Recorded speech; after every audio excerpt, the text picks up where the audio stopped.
¿Sabías que la Revolución de Octubre, la captura del poder por los bolcheviques, en realidad fue en noviembre? ¿Sabías que Lenin no estaba en Rusia cuando el zar Nicolás II fue derrocado?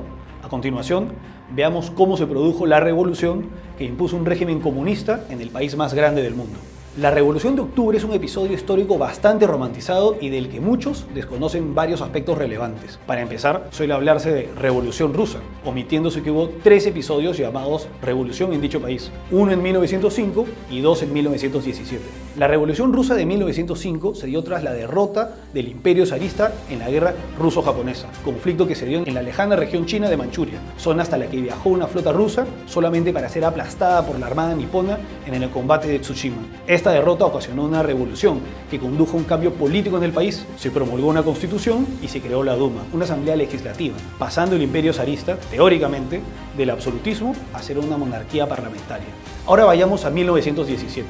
Para ese año, el imperio zarista estaba sumergido en la Primera Guerra Mundial y a sus ejércitos les estaba yendo muy mal. Esta guerra ocasionó una crisis política y económica que desembocó en una revolución en marzo, hoy conocida como la Revolución de Febrero. Este episodio, ignorado por muchos, fue verdaderamente revolucionario, porque llevó a la abdicación del zar, con lo que se puso fin a más de 300 años de autocracia zarista. Así, se estableció un gobierno provisional, cuyo fin era la convocatoria de una asamblea constituyente y determinar si Rusia continuaba o no en la guerra. ¿Cuál fue el rol de Lenin en la Revolución de Febrero?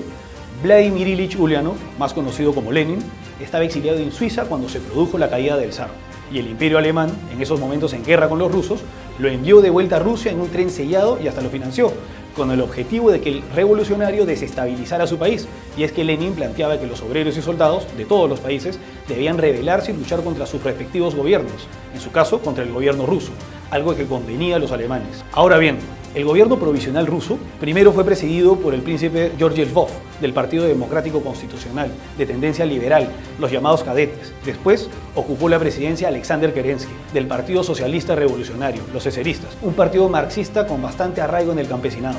Ni bien llegó a Rusia, Lenin proclamó sus tesis de abril, instando a los bolcheviques a oponerse de forma intransigente al gobierno provisional, a utilizar la agitación de masas, a hacer la revolución, a crear una organización internacional y a adoptar el nombre de Partido Comunista. Bajo las consignas de paz, tierra y pan y todo el poder a los soviets, esto es, a consejos revolucionarios de obreros y soldados, Lenin se dedicó a desestabilizar al gobierno provisional. Y en este escenario de crisis política, económica y militar, el general Kornilov dio un fracasado golpe de Estado que no hizo más que agravar la situación. Estando así las cosas, los bolcheviques decidieron tomar el poder por la fuerza. Durante la madrugada del 25 de octubre de 1917, la Guardia Roja bolchevique y algunos destacamentos de soldados fueron ocupando puntos estratégicos de San Petersburgo, entonces Petrogrado. Tomaron la oficina central de correos, las estaciones del ferrocarril, la central eléctrica, la central telefónica, el banco estatal, etc., salvo el Palacio de Invierno, la sede del gobierno provisional.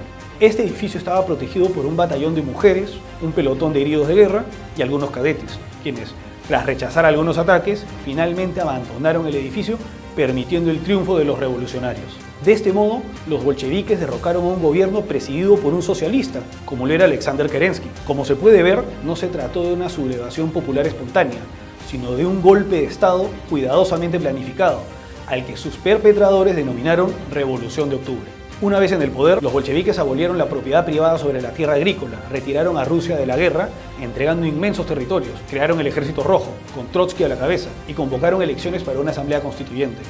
Y claro, sustituyeron el calendario juliano por el calendario gregoriano, con lo que su golpe del 25 de octubre pasó al 7 de noviembre, pero manteniendo el nombre de Revolución de Octubre. En las elecciones para la asamblea constituyente, los bolcheviques quedaron en minoría frente a los socialistas revolucionarios, que obtuvieron la mayoría de escaños en el Parlamento.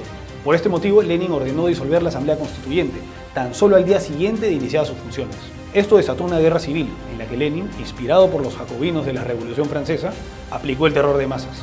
Como dijo en Qué hacer, artículo suyo publicado varios años antes: no hemos renunciado nunca, ni podemos renunciar al terror. El terror es una de las formas de acción militar que puede ser completamente útil y hasta indispensable en un momento determinado del combate. Como este pasaje nefasto, hay muchos más en su obra escrita, totalmente concordantes con su accionar político. Luego vendrían crímenes como la descolaquización, la descosaquización, la militarización del trabajo obrero, las ejecuciones masivas, en fin, el terror rojo, entre otras atrocidades no tan conocidas como las de su sucesor, Stalin.